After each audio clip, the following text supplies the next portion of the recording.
Mga kalamons, bago po siyang trial. Spinach, dill, and avocado. So,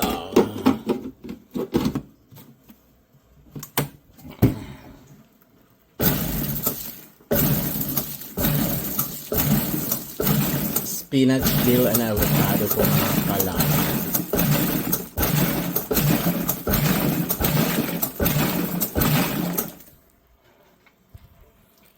Naku nga, tingnan ko nga kasi naipit spinach.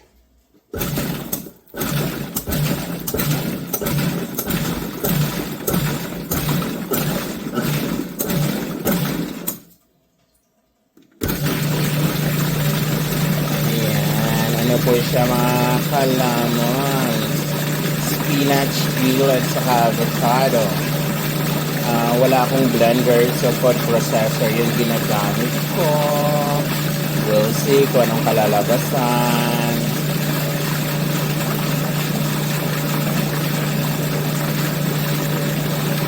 Maganda pag processor mga kalamons para mapino siya. Pero, okay na rin siya. Medyo malalaki lang ng konti. O, tingnan mo. Yung ano ko. Ngayon, titikman na.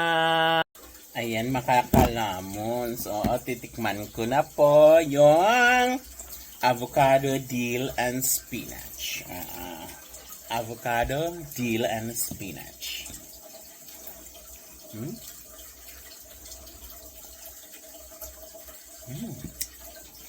Masarap siya.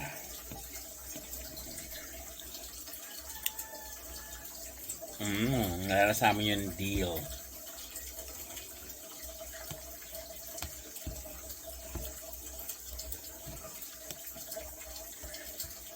Yan, pwede siya i-serve, guys.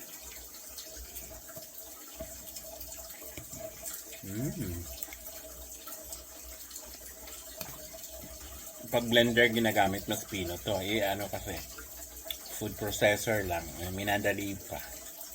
Kaya ito, ganito ha.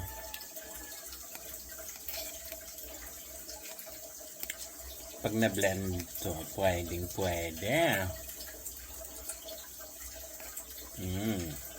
Spinach, avocado, and dill.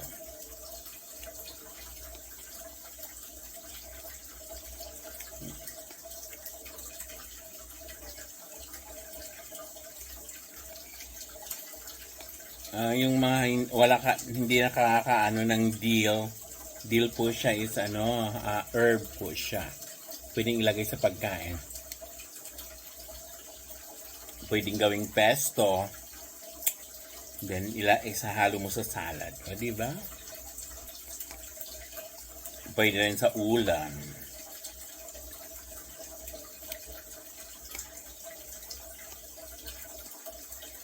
Sarap.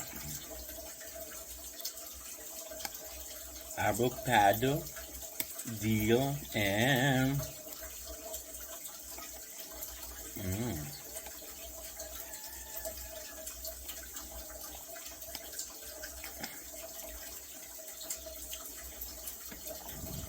kasi may nagbigay sa akin ng spinach yung customer ko at saka yung dill. So ngayon gagawin ko siya ng pesto. Dapat yung spinach at dill. Ngayon, may avocado ako, hindi sinalo ko na.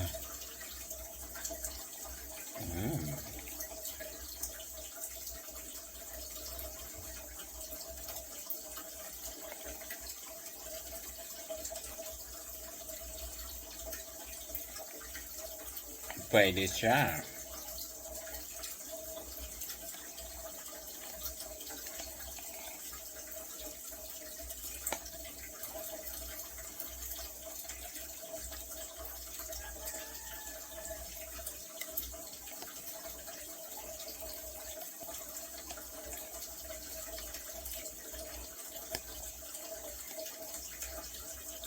Pwede siyang lagyan ng gatas, guys. Pwede ring asukal.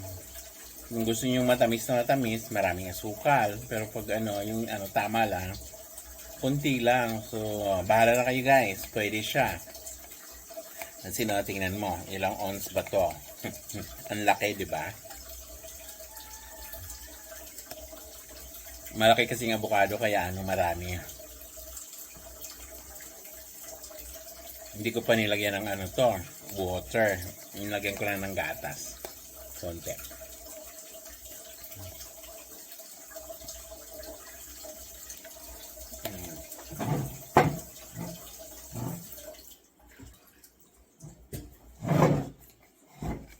Ayan guys. Pwede siya, pwede.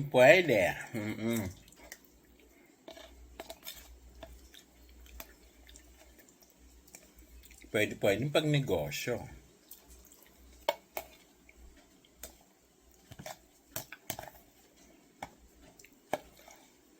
Kung gusto niyo may ibang flavor, ayun. Kasi lalagyan ng dill.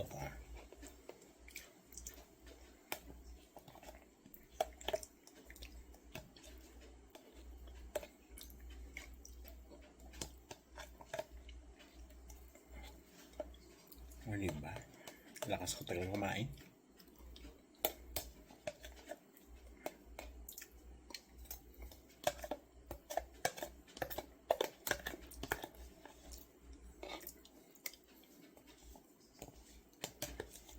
So, yan ang tanghalian. Avocado with dill and spinach. So, yan. So, guys, pwede siya, guys.